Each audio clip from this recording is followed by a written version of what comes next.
On vient de terminer un lancement avec Nina. Simplify Studio, on accompagne des créateurs et entrepreneurs à concrétiser leurs projets de produits digitaux éducatifs et à les développer du coup sur le long terme. On a fait un lancement, on a généré 850 000 euros sur la semaine et on a 104 000 euros à venir sur le prochain mois. Donc ça fait à peu près 160 000 euros de générer au final. Et aujourd'hui, j'ai envie d'aborder le sujet de l'organisation. C'est la question qui revient le plus souvent dans mes DM en ce moment depuis que j'ai repris la création de contenu et que je documente du coup assez souvent les succès et les fails aussi qu'on a avec cette pseudo-agence que j'ai montée. En fait, à chaque fois, je dis pseudo-agence parce que c'est pas une agence. En fait, c'est moi qui suis épaulé par Nina en tant qu'executive assistant qui est en train de passer à aujourd'hui où je vous parle à OBM. Et ensuite, on a des freelances sur le côté. Pourquoi je dis que c'est pas une agence? C'est parce que j'ai pas la vision d'avoir 10 membres d'équipe. J'ai pas la vision d'avoir 20 000 euros de charge d'équipe comme j'avais il y a 1 an et demi, 2 ans. Ça me bouffait, ça me stressait. J'avais l'impression de me buter pour d'autres personnes que moi, avec des gens avec qui j'avais pas beaucoup de connexion au final. Et pas le temps d'en parler, pas le temps de leur parler, pas le temps de créer de vraies relations avec eux. Et au final, c'était tous pour sa gueule et jamais vraiment de cohésion d'équipe. En tout cas, moi, la vision d'avoir un empire ne me plaît plus. J'ai envie d'avoir un business. Et je suis très fier d'avoir réussi à le faire ces 9 derniers mois, qui me soutient, qui m'aide à vraiment devenir la meilleure version de moi-même, qui m'aide en me donnant du temps et des ressources financières à investir dans tout ce que j'ai envie de faire en temps, énergie et argent. J'ai plus de temps aujourd'hui, j'ai beaucoup plus de temps pour aller au sport, j'ai plus de temps à investir dans ma relation amoureuse, j'ai enfin pu me projeter et adopter un chien, un Golden Retriever, dont j'ai toujours rêvé d'avoir, et je peux enfin partir en vacances. Les 2 derniers mois, on est aujourd'hui le 23 février quand je suis en train de parler, je suis parti 2 fois en vacances. Je suis parti une première fois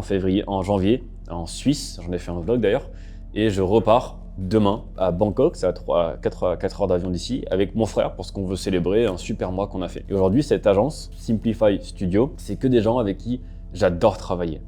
C'est des gens que j'aime profondément. On travaille avec Poisson Fécond, Mr Dreamax, Charles Poujade, Stéphane Carapel. Et par le passé, j'ai aussi la chance de travailler avec Yaspanish, les 2 dernières années, et Shine Sage-Femme. On en a d'autres qui sont sous contrat de confidentialité, et je sais pas lesquels j'aurais bipé du coup dans la liste, en fonction d'eux quand je leur enverrai la vidéo. Au total, de l'agence, là, on est le 23, et c'est déjà à peu près 250 000 euros de profit ce mois-ci. Et je dis pas ça pour vous faire courir après toujours un plus gros chiffre. Je ne fais pas tous les mois 250 000, je dois faire 3-4 fois moins, si ce n'est encore moins sur certains mois. Il y a plusieurs mois, les 6 derniers mois où j'ai perdu de l'argent, j'ai perdu 20 000 euros de trésor sur des mois.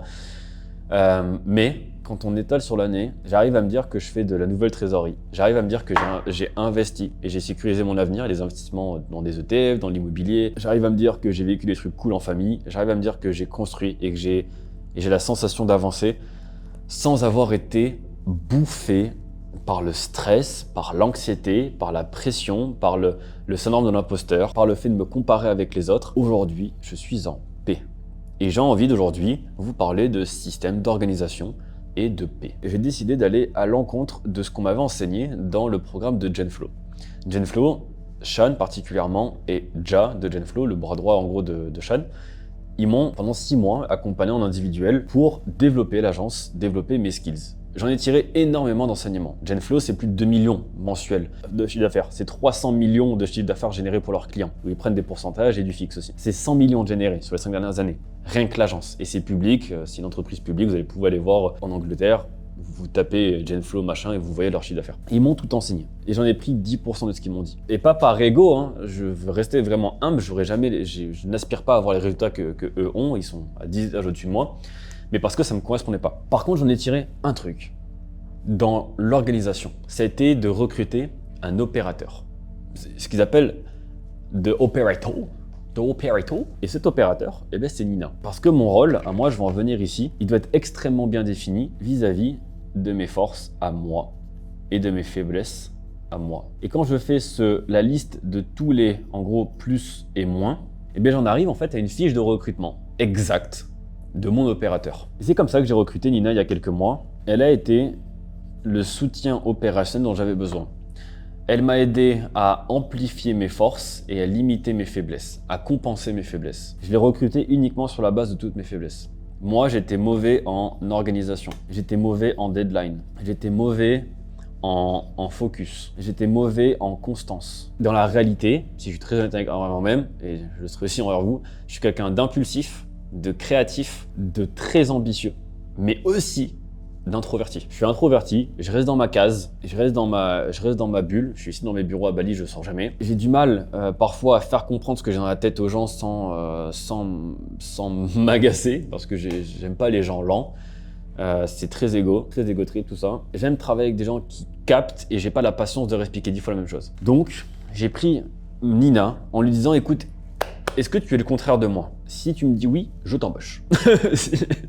Et on a travaillé ensemble. Elle a débuté naturellement en tant qu'assistante, puis executive assistant, donc il y a plus de coups de management, où elle manage par exemple aujourd'hui la personne qui gère le SAV et les intégrations, les mises en page de certains documents ou de certaines newsletters qu'on aurait lancées sur les différents outils. Et elle va passer au modèle OBM aussi, où là on est en train de faire un test sur l'un des créateurs. Elle a aussi le rôle d'avoir plus de management pour manager aussi le funnel builder, où du coup elle prendra un pourcentage sur le résultat du chiffre d'affaires qu'elle va nous faire encaisser grâce à ce client. Et dans la vision long terme, elle deviendra la COO, Chief Operating Officer. Donc en gros, c'est la personne qui gère toutes les opérations quotidiennes et qui fait en sorte que moi, le COO/founder, toutes mes idées, en tout cas les bonnes idées, soient vraiment rendues opérationnelles. Donc dans la globalité, c'est ça l'organisation.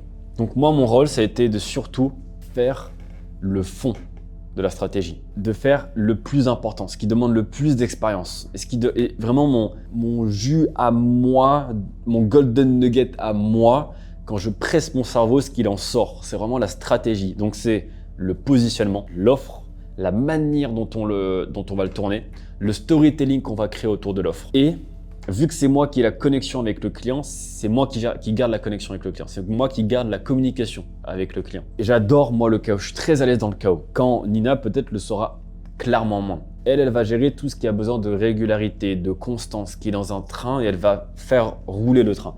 Quand moi, je vais pouvoir recevoir des messages WhatsApp à 3h du mat et y répondre et gérer le chaos. Et c'est pour ça que j'aime bien les grands lancements organisés, c'est parce que moi je suis à l'aise dans le chaos. Et mais on fait ci, on fait ça, et j'ai l'information, et au dernier moment, il faut changer un truc et machin. Quand Nina, elle sera pas super à l'aise avec ça, moi je le serai. Et c'est ça où du coup on est très complémentaires. Quand elle va devoir faire tourner les systèmes que j'ai mis en place avec beaucoup d'entrain, et je fais le premier kickstart en fait du funnel, Nina va gérer le côté on maintient le rythme, allez les gars, on est en constance et on fait tourner les roues du train. Quand moi, je vais être la locomotive qui va les tirer et qui va les lancer en mode élastique. Mais après, par contre, je serai plutôt là, quoi.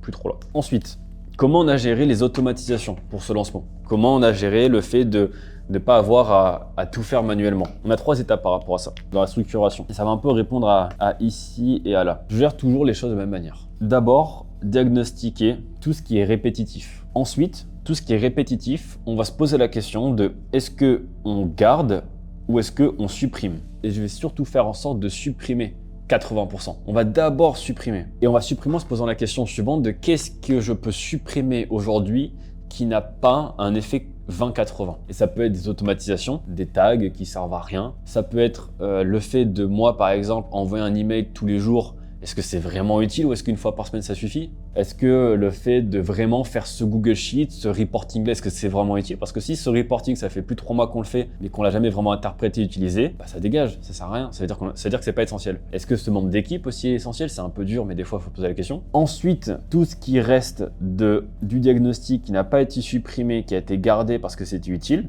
eh bien là, on va se poser la question, en effet, de est-ce que c'est automatisable? Dans ce cas-là, on en fera des SOP et on va d'abord penser automatisation avant IA. Et je distingue bien les deux parce que l'IA c'est quand même assez différent. Et ensuite, tout ce qui n'est pas automatisable, est-ce que c'est IAtisable? Par exemple, une tâche automatisable, c'est envoyer l'accès via Zapier du système Yo à Podia. Bon, quand la personne elle paye sur Podia, on n'a pas besoin de mettre un humain sur le fait d'envoyer l'accès sur Podia. Est-ce qu'on a besoin d'une IA pour ça? Non. Est-ce qu'on a besoin de se faire chier à faire un onboarding ultra personnalisé avec l'IA qui va scraper toutes les informations de la personne de LinkedIn et lui faire un mail en mode bonjour, j'ai vu que tu l'as. Non. Elle a payé, donne-lui l'accès simple, 20-80. Par contre, est-ce qu'on a besoin, pourquoi pas, de créer une IA qui va, en fonction des raisons d'un paiement échoué sur Stripe, va leur envoyer un email personnalisé avec leur nom, leur prénom, et on a remarqué que ton paiement avait échoué pour une raison de fonds insuffisants ou de ceci ou de cela. Est-ce que ça peut du coup augmenter notre panier moyen, enfin notre récupération de panier sur le bon de commande? Eh bien peut-être oui. Est-ce qu'on peut mettre une IA sur le fait de répondre à tous les SAV, Ah ben oui, parce que le SAV, c'est difficilement automatisable, parce qu'il y a tellement de chemins différents. Par exemple, sur une facture, quelqu'un qui va demander un changement de facture, d'accord, mais il y a 100 façons de modifier une facture, donc on ne peut pas l'automatiser. Par contre, on peut l'IAtiser, parce que l'IA va comprendre qu'est-ce qu'il faut changer dans la facture par rapport au message qu'il nous a envoyé. Donc ça, c'est IAtisable, bien et facilement. Et ensuite, la dernière étape, c'est si tout ça, ça n'a pas pu être supprimé, ça n'a pas pu être automatisé, ça n'a pas pu être IAtisé, là, en effet, on va parler de recrutement. Et du coup, il va falloir recruter un humain. Bon, j'écris mal, hein, mais... on va mettre un humain ici. Et c'est là où on en revient à la grande question de comment on recrute un humain. Et donc, on en revient au SOP, à l'équipe. J'ai une vision assez différente de la plupart des personnes que j'ai rencontrées d'un point de vue équipe. Beaucoup vont te dire, et je sais pas s'ils ont raison, en tout cas moi ça fonctionne bien comme je l'ai fait, qu'il faut un poste, un expert. Une personne doit faire une tâche et ne pas sortir de sa tâche. Mais quand j'ai essayé ça, quand j'ai mis quelqu'un sur le SAV, quelqu'un sur les tunnels, quelqu'un sur le copywriting des tunnels, quelqu'un sur le graphisme des tunnels, quelqu'un sur X, Y, Z, déjà moi à titre personnel, mais ça me rendait barge de gérer autant de personnes. En plus la personne, elle était obligée de travailler avec d'autres personnes parce que du coup, elle n'était pas suffisamment bien payée parce qu'elle faisait qu'une étape du tunnel. Je devais recruter un manager de toutes ces personnes-là.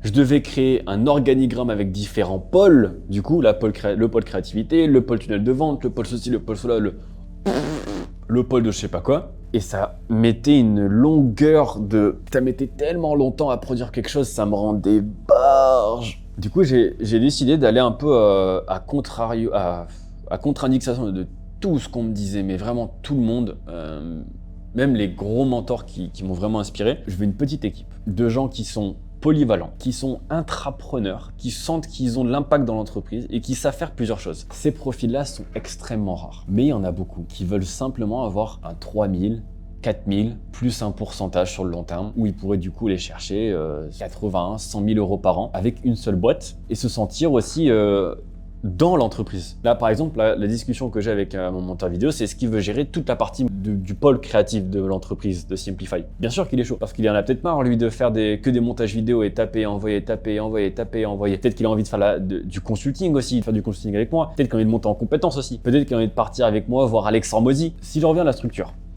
ma structure à moi, elle est simple, c'est des gens extrêmement polyvalents que j'ai dans mon équipe. Nina, elle va être l'opératrice.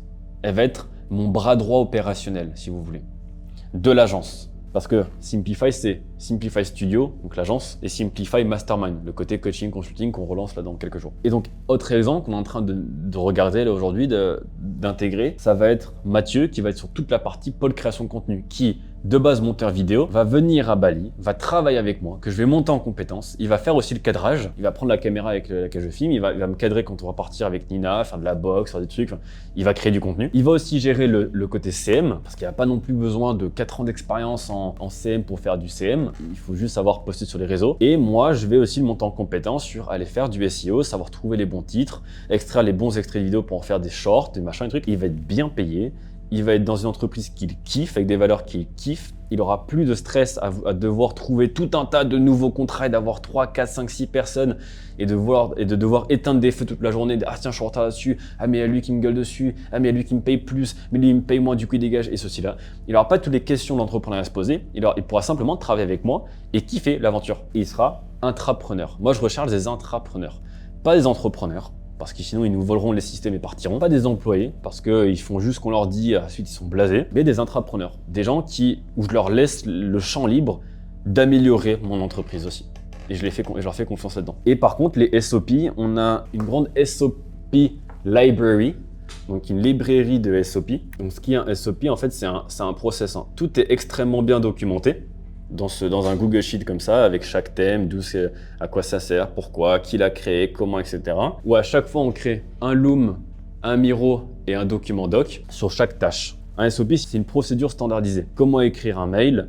Tu l'écris avec ce framework de cette manière-là, en combinant ces informations de telle manière, avec une checklist et tout. C'est fait pour qu'un mec qui n'y connaisse rien puisse, à ton plus haut niveau de compétence, faire le même niveau que toi. Donc c'est comme ça que moi, je me suis organisé. Donc je me suis mis mes forces, mes faiblesses. Je me suis mis très clairement ce que moi je voulais faire. Le reste, j'ai délégué de cette manière-là à des gens polyvalents et qui kiffent l'aventure avec moi. Rien n'empêche par contre d'avoir des freelances aussi externes quand il le faut. Par exemple, un funnel builder, j'ai pas encore suffisamment de travail à lui faire des 20-30 funnels par mois, donc je passe par des freelances. Mais dès que je peux, je prends quelqu'un qui est très polyvalent et qui prend la vision long terme de Simplify.